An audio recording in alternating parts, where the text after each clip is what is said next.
Okay, so Selenium 101. Okay, first off, I'm Titus.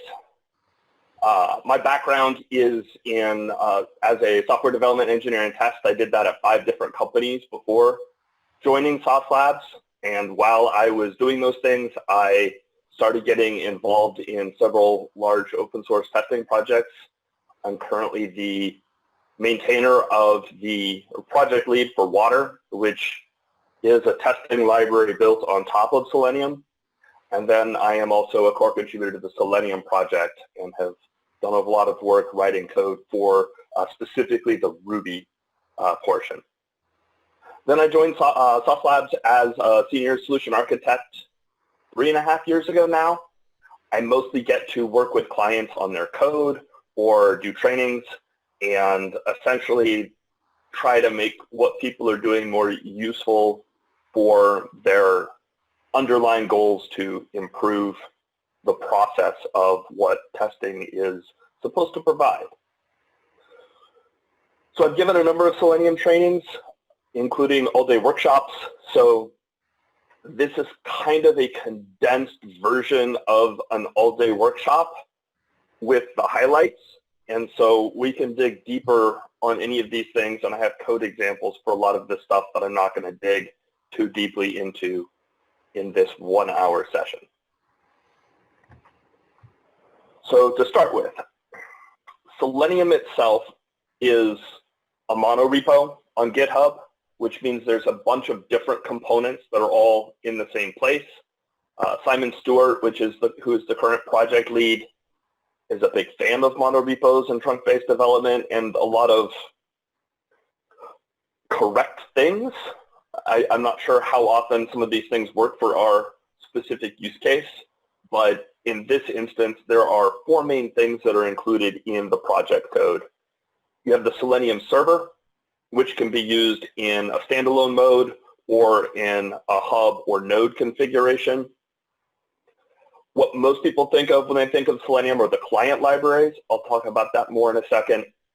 You have Selenium IDE, which is the original record and playback device for Selenium, and it went away for a while, and then there's a version 2 that came out that Applitools was working on.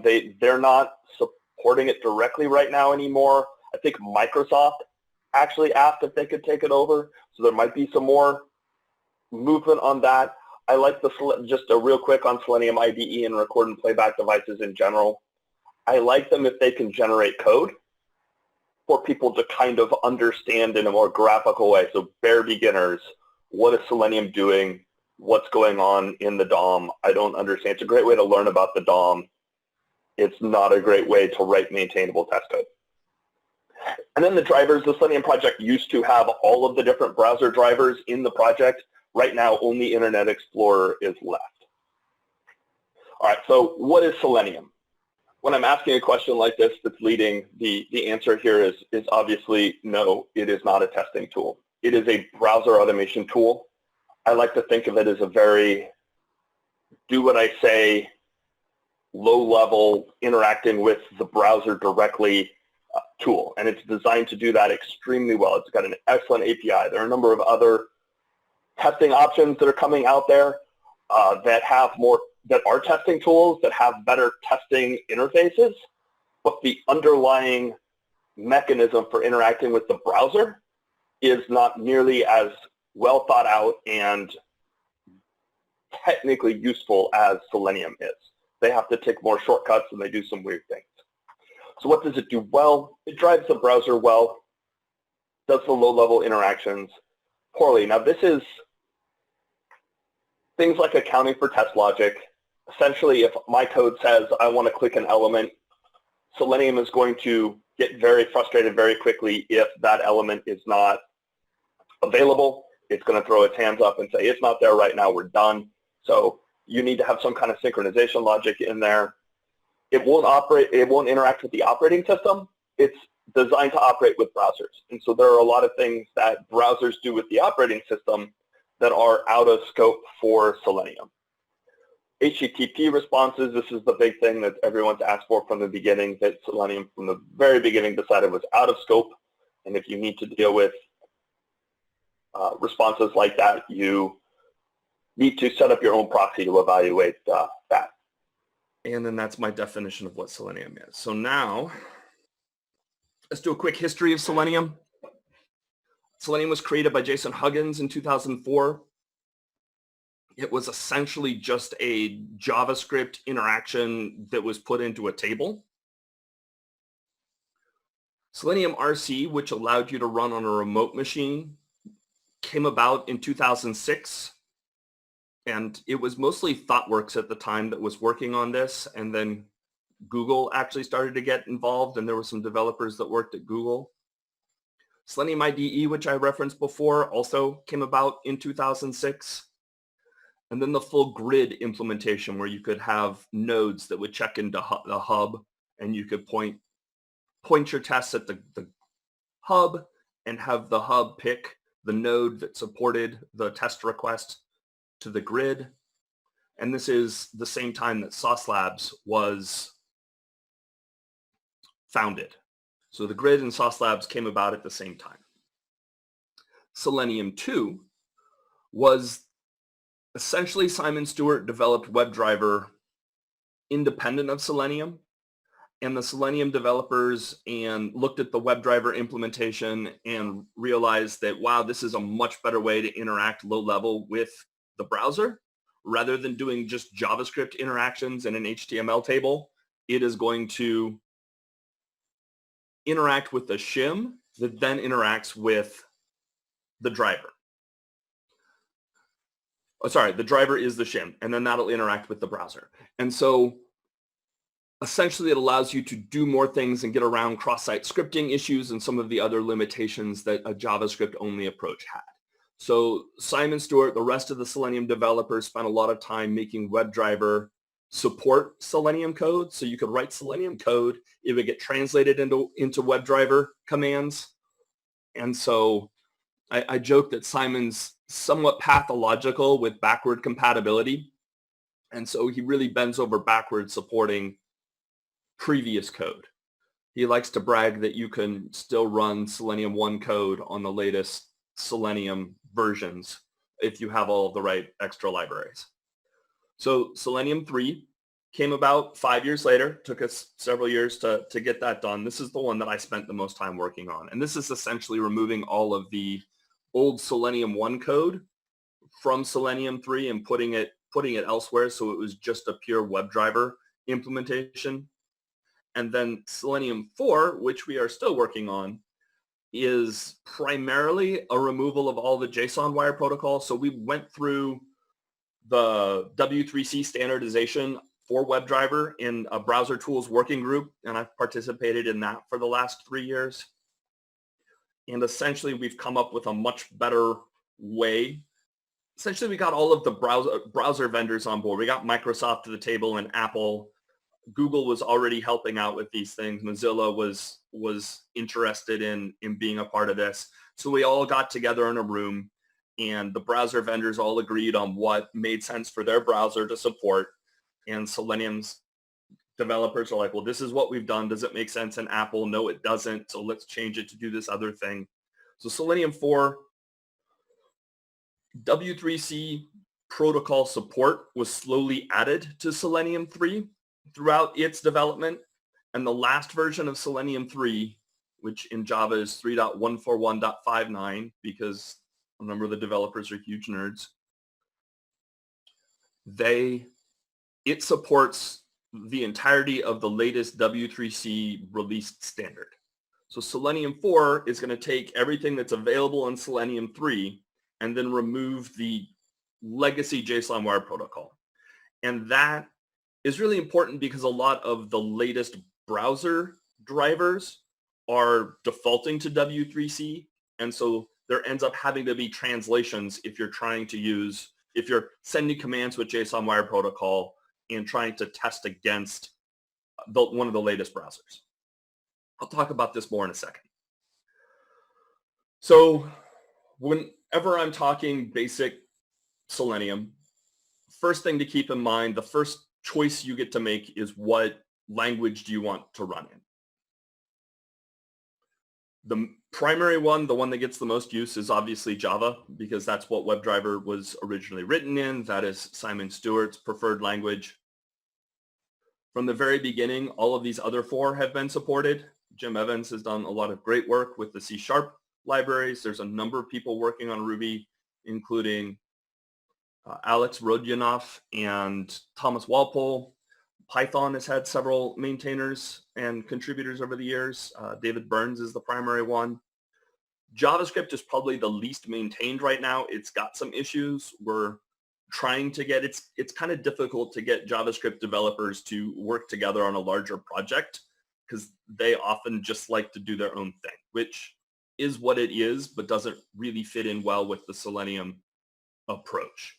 So when making a decision on this, I tend to like the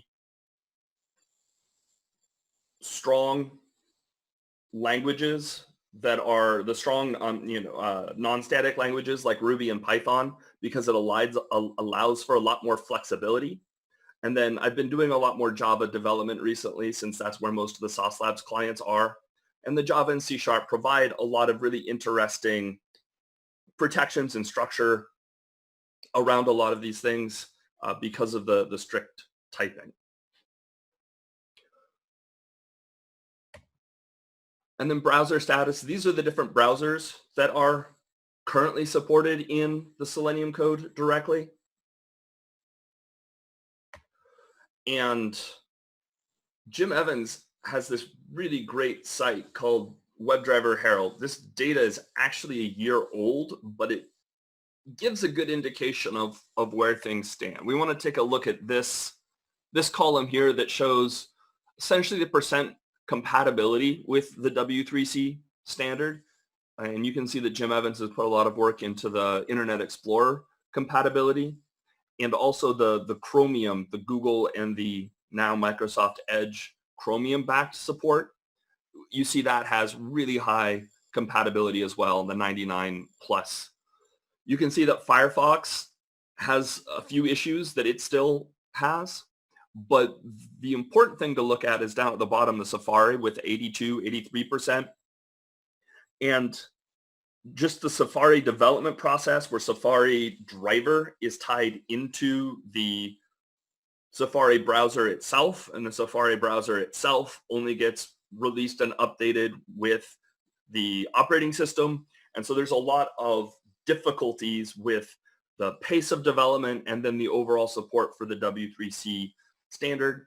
So realize when you're running tests on Safari, there are going to be some things that just don't work. There's nothing you can do in your test code to make them work. It's just the driver itself is limited in what it can do. So that's just something to keep in mind as you're doing cross-browser, cross-platform.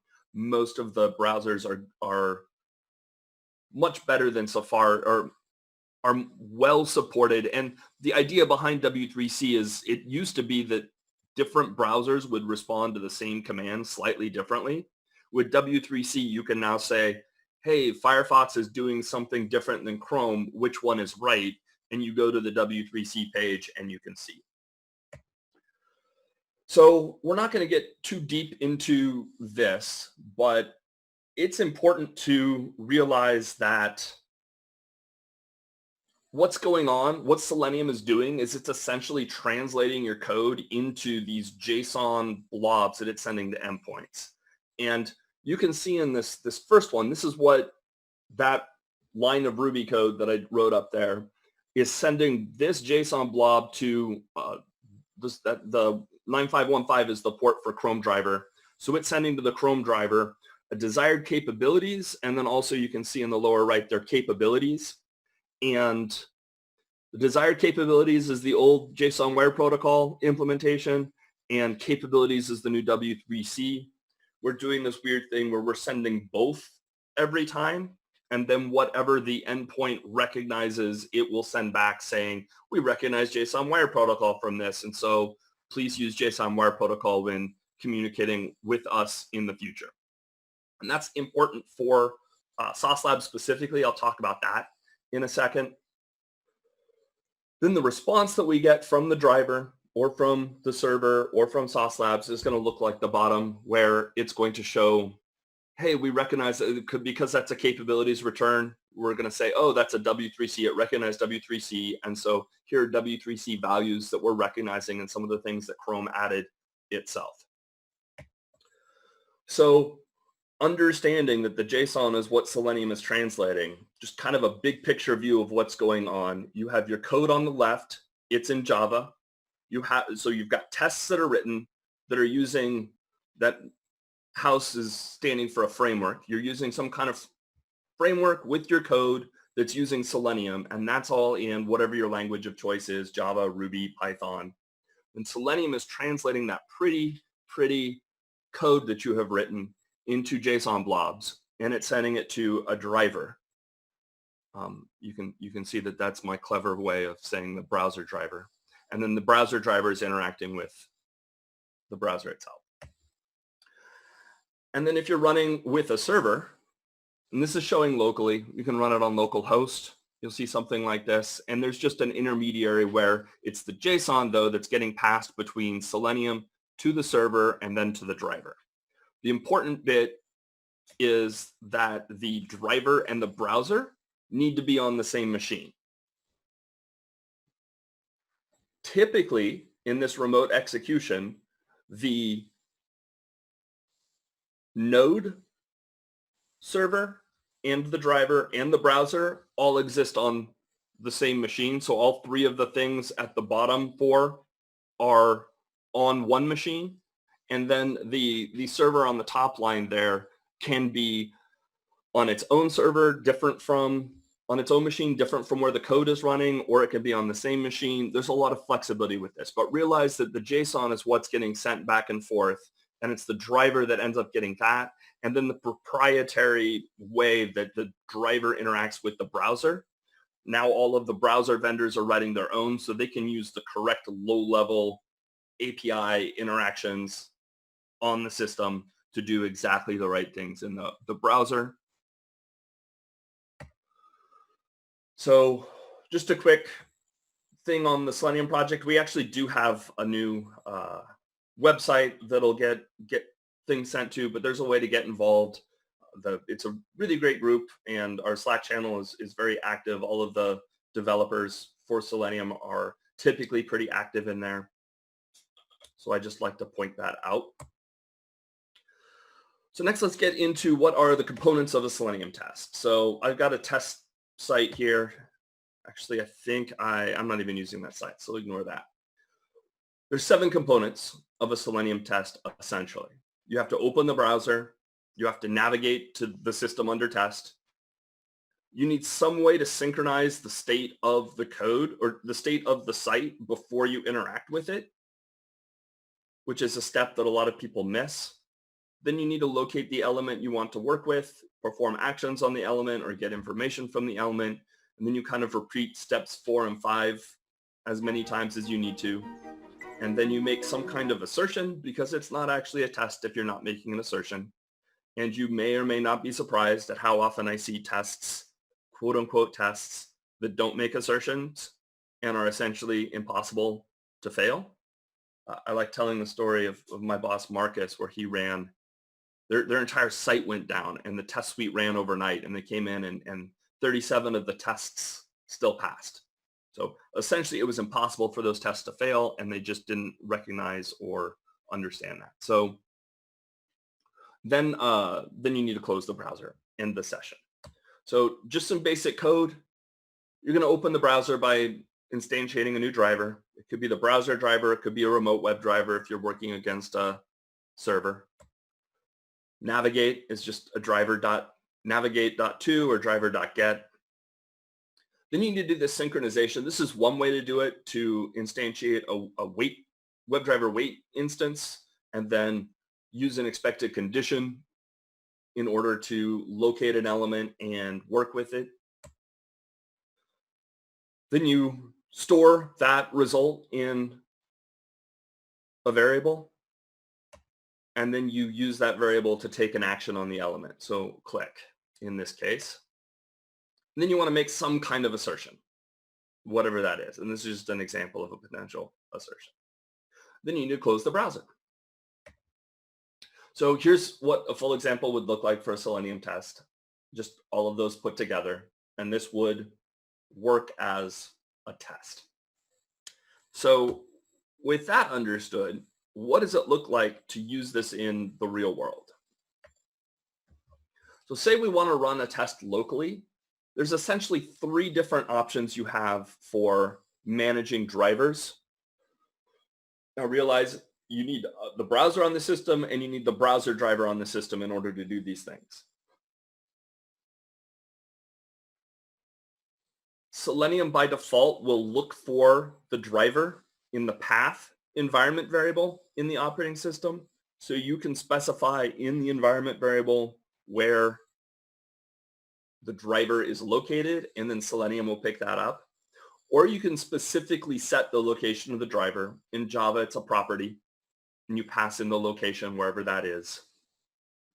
One of the big issues we see, and one of the advantages of something like Sauce Labs, is the browsers usually update by default, but the drivers don't. So you have to manually update a driver. It's even worse now that Chrome versions the drivers and the browsers the same, and so you need to keep those up to date or it doesn't work. It used to just be that you could have a really old driver and weird things would start breaking and it wouldn't tell you why. Very frequently in the support channel, someone would come in and say, all of a sudden my Chrome test stopped working. And the first question we would always ask is, what version is your Chrome driver? And then come back and tell us that it's really old, and we tell them to update that. So this is where step 3, option 3 here, comes in very handy. Some kind of driver manager that will automatically update things for you. I actually wrote one of these in Ruby because so many people in the Ruby community were complaining about drivers not being updated. And so I'm very familiar with how this part works. And then you just start the session and it will find the driver based on that. So this is for running locally. If you're going to run on Sauce Labs, essentially you need to know your username, which is there on the right, and then your access key, which I have kindly blanked out so that you don't steal my tests. And so you need to put that typically in an environment variable for Sauce username and Sauce access key. You can see on lines 11 and 12, this is typically what we want to get. A lot of people put the username and the access key in their code, and I really recommend not getting in the habit of putting your credentials in version controlled code, because once it's in Git, it's always in Git. We periodically see people with public repos that have Selenium credentials, and we have to cancel those credentials and let them know that's not useful for them anymore. So when I mentioned there was a difference between the old JSON wire protocol and the new W3C approach, this is an example of what we used to do for the old JSON wire protocol. And essentially you would have a capabilities instance of some kind, and you would set everything directly on that capabilities. So browser name, version, platform, the idle timeout is a Sauce Labs thing, same with screen resolution and name and build. Those are specific things that go to Sauce Labs for us to handle things.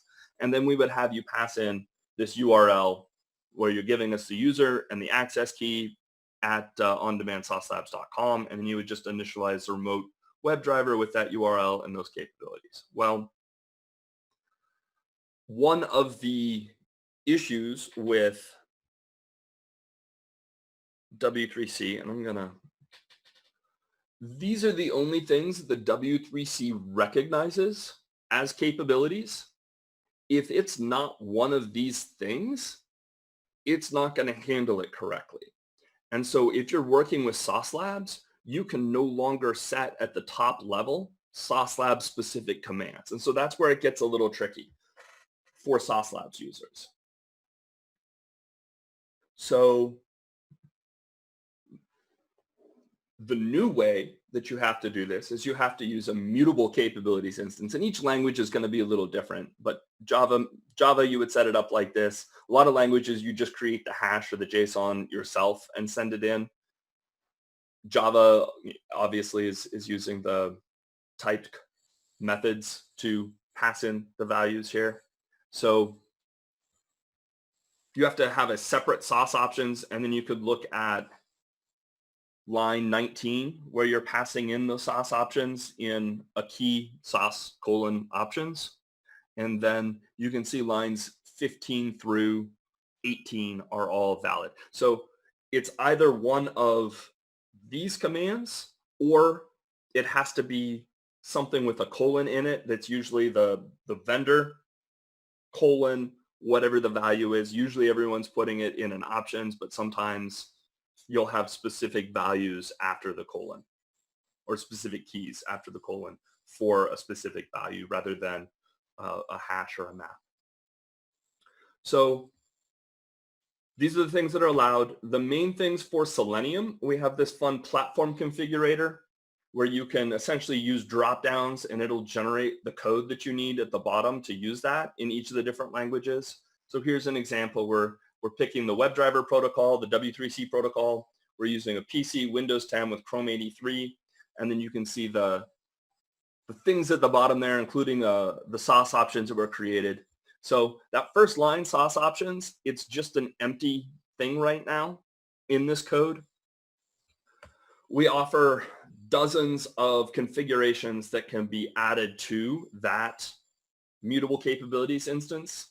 And you would go to this page here to see all of the different options that are listed with examples and keywords and value pairs. Recently, and someone brought this up in the chat earlier, we have released these sauce bindings with the idea that we want to make it, we think that this is a little complicated to set. And so we're trying to make that a little bit more straightforward. So essentially it's 3 steps. Whatever the browser options are, so these are the browser vendor specific things. Selenium already maintains this code and uses all of this stuff. And so sauce bindings, we didn't want to duplicate that. And so you can take a Selenium Chrome options instance, and then you would pass that into a sauce options instance. So anything browser specific gets initialized with a sauce options. And then you can set all of the sauce specific things directly on those options. And then you would pass that into a sauce session on line 12 there. And then you would get the driver from calling start on that session. And so theoretically, all you would need to do to get a new driver is you can, without passing in any sauce options, you could get something just with line 12 and 14. And you're up and going with the test. And then anything that you want to add, there's all of the options from line 1 to 10. And in Java, it's great because everything has a strict set keyword. And often, like you can see on line 6, there's an enum attached to that, so it gives exactly the values that are allowed. So it provides a lot more protection of what is and is not allowed. And in case anyone hasn't seen our dashboard, it's going to look like this, where the tests that you have set up to run will all show up here with the name and the pass or fail, depending on how you stopped the session. And then what platform configuration, if there's a tunnel that was active, and then how long they ran. Okay, so one of the biggest things with Sauce Lab, or with running Selenium tests, the first hurdle is locating elements. The first thing to understand that I will discuss in a Selenium 101 class that I won't in the more advanced is just getting people familiar with the tree structure of the document object model. So all of the elements are nested under other elements nested under the root element.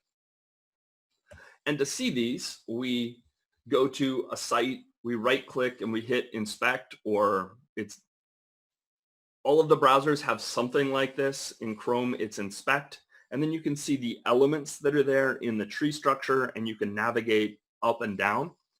But the idea, and you can see that element that's highlighted there has a number of key value pairs. So A is the tag name.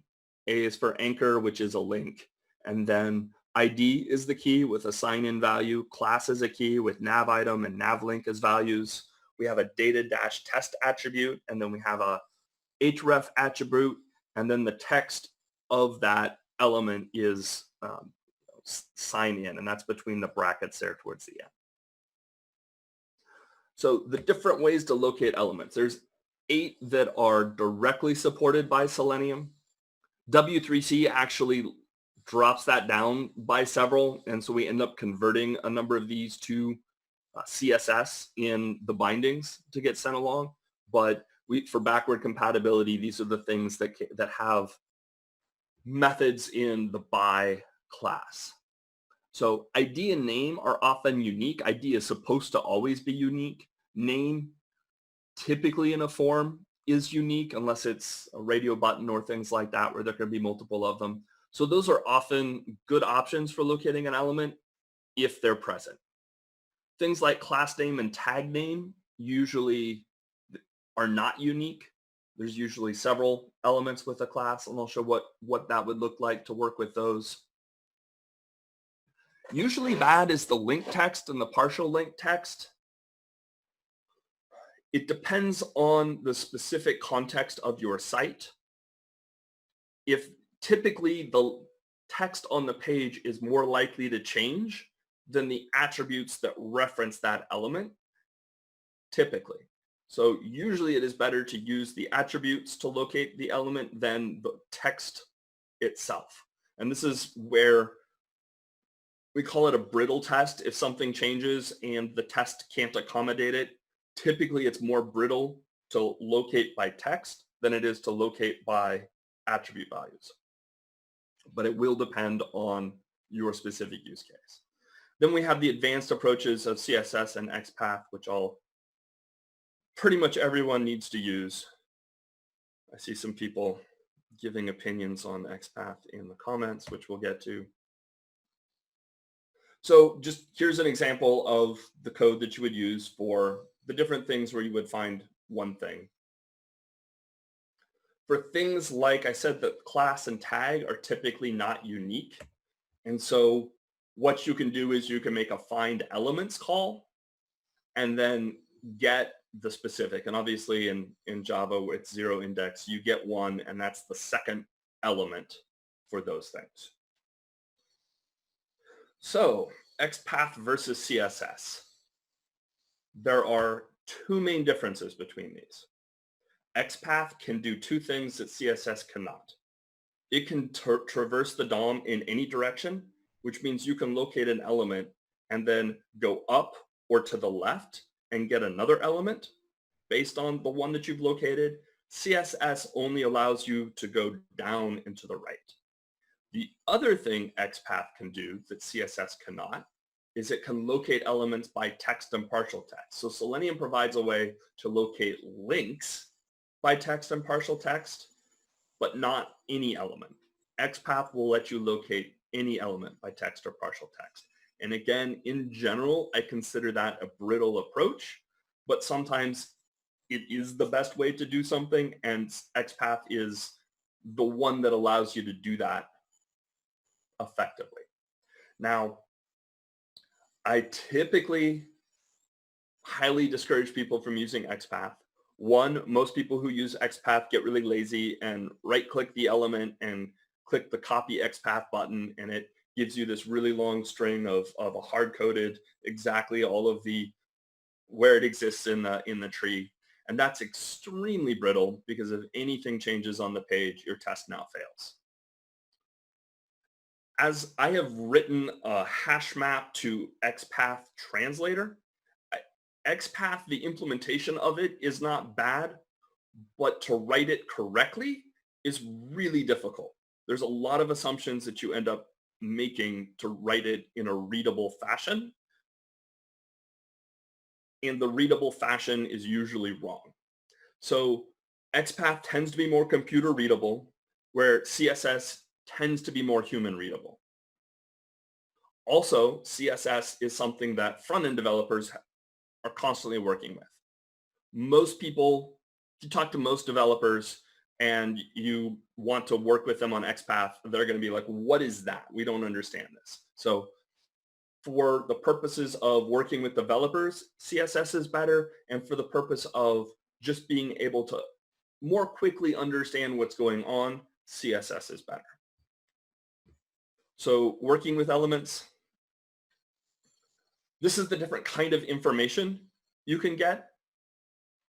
You can get the text of the element, the tag name, specific attribute values. You request, I want the value attribute, I want the data-test attribute value, CSS values, so you can get some style information and things like that. You can get the element's location or the size inside the viewport, the location or the size of the element with a, typically it gives you a rect instance. Whether it's displayed, whether it's enabled, and whether it's selected.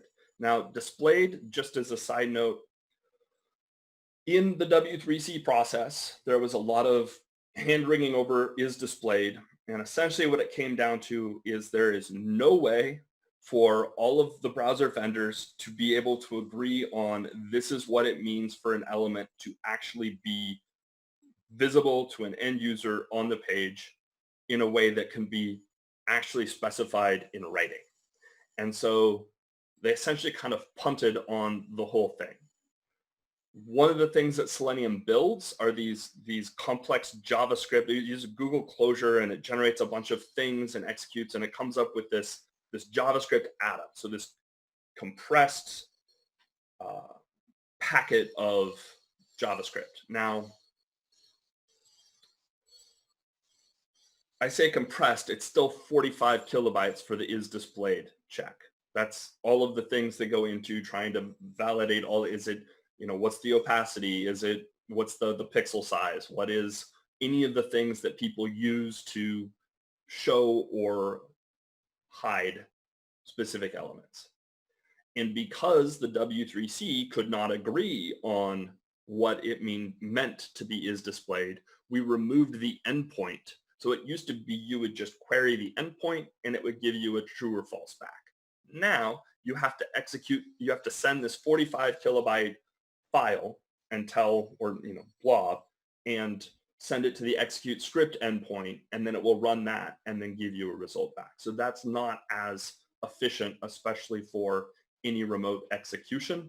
And so we're working on things we can do to make that more optimized, or to try and minimize those calls that need to be made in people's code and still remain synchronized. So element actions, there's only 4 things that can be done, and I think submit has even moved into a JavaScript atom now. So it doesn't have any special powers. And so usually it's better to just click the submit button rather than calling the submit method on the form. And obviously send keys and clear only apply to text elements. And another thing to note, just thinking about it, Selenium will let you click any element. And one of the things to keep in mind is that as a tester, I don't want to click on a disabled button. Slack came to me and asked for help they were using my Ruby code. The button was disabled until they type something into the field that was unique, and then the button would become enabled, and they were having a difficult time synchronizing those two things. And so it's like, well, that should be the default. Like from a tester standpoint, I don't want to click it unless it's enabled, and so we need to synchronize that. And so we made that the default behavior in Water specifically. So advanced element actions, there is an actions class. This is one of the things that was completely overhauled in the W3C specification. But these are things with interacting with the keyboard, mouse movement or mouse keys. This also allows you to define any other action type, theoretically pens or touch interactions, anything like that can be defined under the new specification. So browser actions. You can get a whole lot of specific information, the title, the URL. You can navigate. This is going forward, going backward, or navigating directly to a site. It allows you to interact with different windows. We've got this notion called a browser context, and you have to specify which browser context you want. And that's either going to be switching to, you've got a window that opened up or a new tab. If the driver opened that tab or that new window, Selenium is keeping track of it, and it will allow you to move over into that. One gotcha to think about with that is if you get a list of the window handles, it is not necessarily in order of what was opened, especially in IE. So I've seen people think they're working with the correct window and they're not. Same thing with frames and iframes. You have to specifically specify, I need to move into this iframe, and now the browser context is in there. So another gotcha that I'll see is people saying, there's an ID on this page and Selenium won't find it.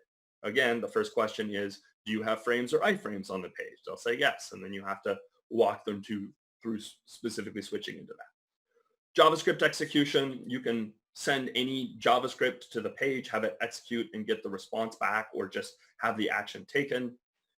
I see some people overusing that.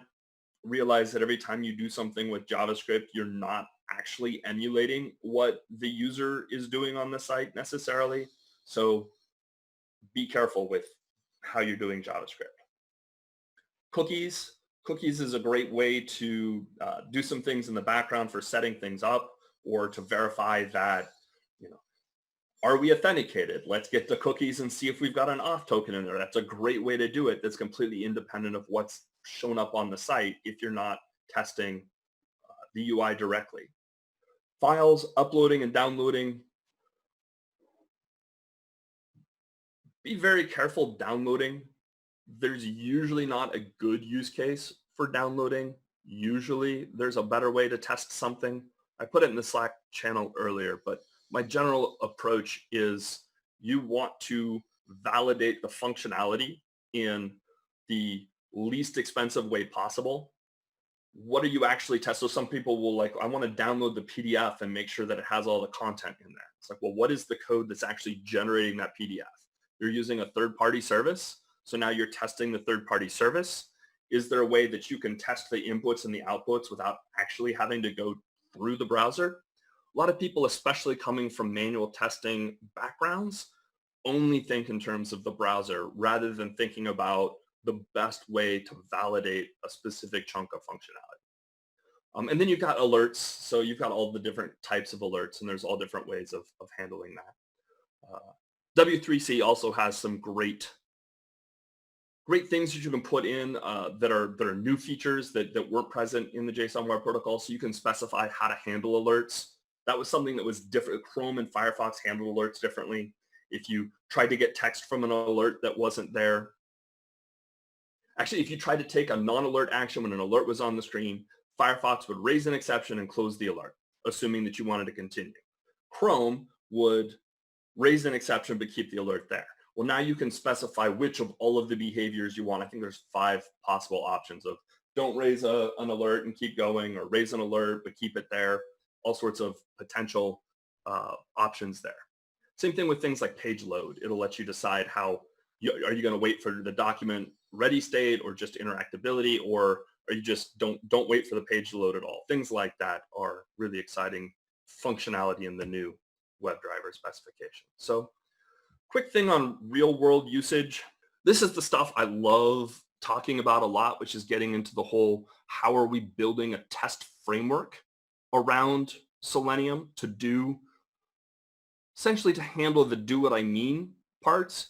If you're always writing in the Selenium approach of do what I say, where if there's any problem, it's going to complain, throw a tantrum, raise an exception, and call it a day, it's going to take way too long and have way too much maintenance. And so you need some kind of collection of tools to provide the accommodation and the automatic synchronization and the encapsulation and the abstractions to allow you to actually do the testing that needs to be done.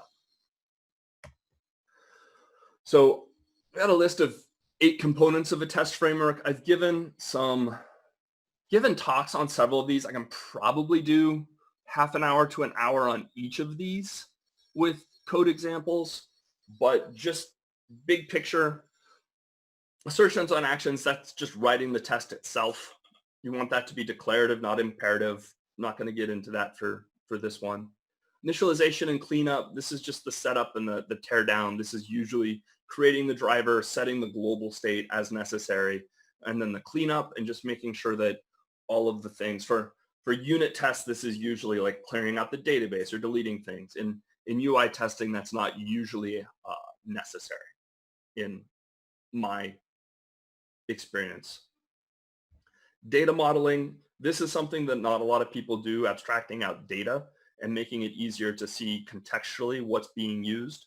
It's much better to pass around an object. I've seen people like with 10 ordered parameters of string values they're getting passed in. It's like, what does any of that mean?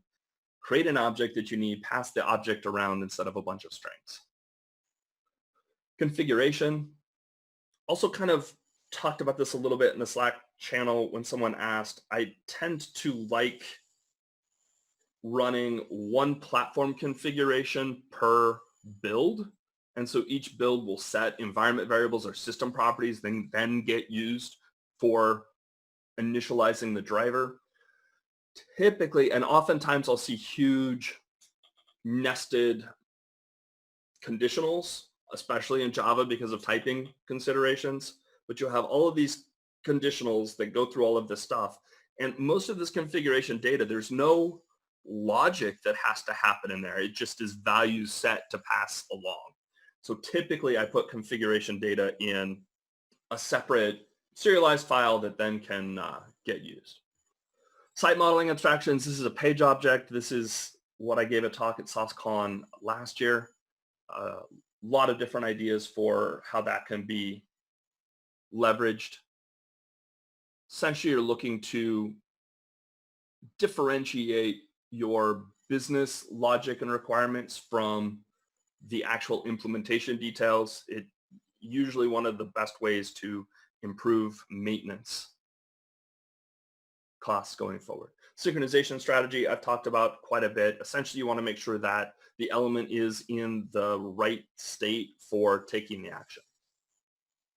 Wrappers and helpers, this is usually things like working with the things I mentioned before with windows or frames or things like that. I'm a big fan of having element wrappers that have encapsulated information, so things, it doesn't make sense to send text to a div, and so having a separate class for text objects that can handle those methods and then raise exceptions for objects that can't handle that is useful. And then API shortcuts. There is a lot you can do with setting up and validating using a REST client rather than going through the browser. And there's a whole bunch of different options there that I'm not going to get into, but if you're not using your the API, there's a lot of performance and reliability issues that you're probably facing in your code unnecessarily. All right, so there are questions in here. Selenium 201 course would probably have more code, and we'd go into actions class a little bit more. We would go into the different ways to use CSS to get some of the more in-depth things. And then also, I usually spend more time, like instead of one slide for the components of a test framework, I will go into much more detail, giving ideas around each of those, because it doesn't really do a whole lot of good to talk about Selenium without talking about the context in which you're using it, which requires, so this is like the important pieces for testing in addition to just using the library. So all right, so what other questions do we have here? You can also set the time zone in Sauce Labs. So if there is something specific that you want, you can tell the system use the Alaska time zone and it will do that. So that's a really useful approach. So you don't have to query the system. Like ideally, anytime you can tell the system what it needs to do, that's an instance where you don't have to query the system. Like you should always know the state of the test in the system in order to have a non-deterministic test. And so it's better to set the value rather than ask about the value. All right, what other questions am I missing?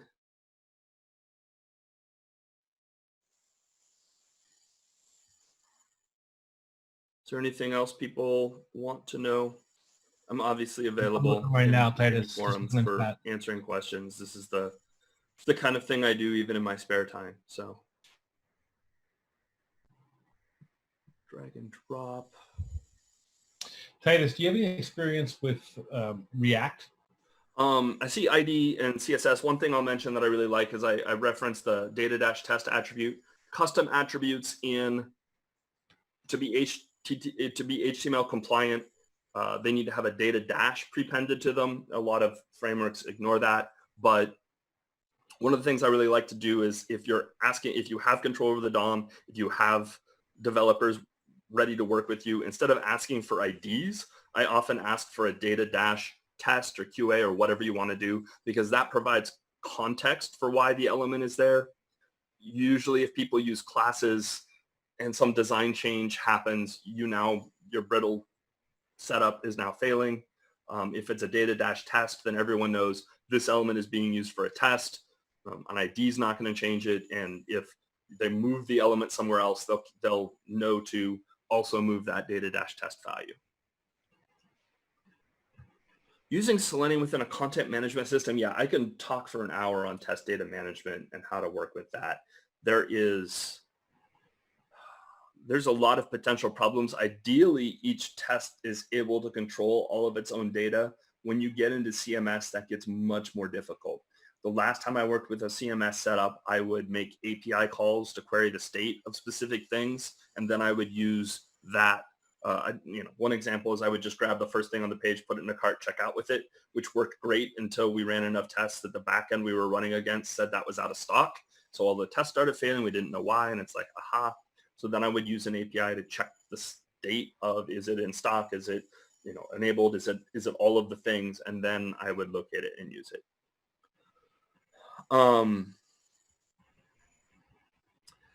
And usually the content management system is separate from the web functionality. I try to use DOM to database testing with Selenium for testing the application itself. The CMS stuff theoretically can have lower level tests to validate it. And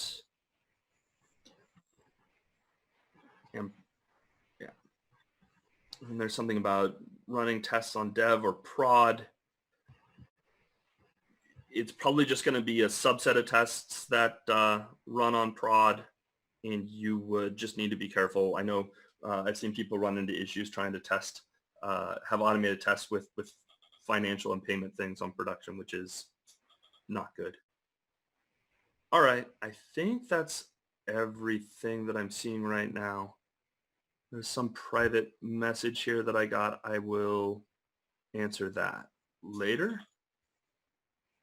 So great. Yeah, thank you very much. I'm not sure what's next on the agenda, but and if anyone has any questions, feel free to reach out to me later.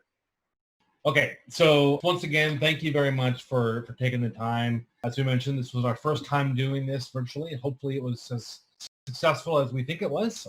Thank you everybody for participating in the chat, either in the Zoom window or in Slack itself. Valentine, of course, thank you very much for speaking and sharing your thoughts and your wisdom on how we can all get better using test automation and thinking about strategies that we can incorporate, not just within the test, but really throughout the entire software development lifecycle. Just as a quick reminder, one last thing, the slides and the event recording will be emailed later on this week. And as I had mentioned earlier, there is a survey that's going to be available. That's the link for it. I believe we're going to send that link out as well as a wrap-up email for this so you can take advantage of it. And ultimately, again, just thank you everybody for taking the time for this. Let us know how it was. And we're always looking forward to engaging with you in the field or, just in other types of events like this. If you do have follow-up questions, by all means, feel free to reach out.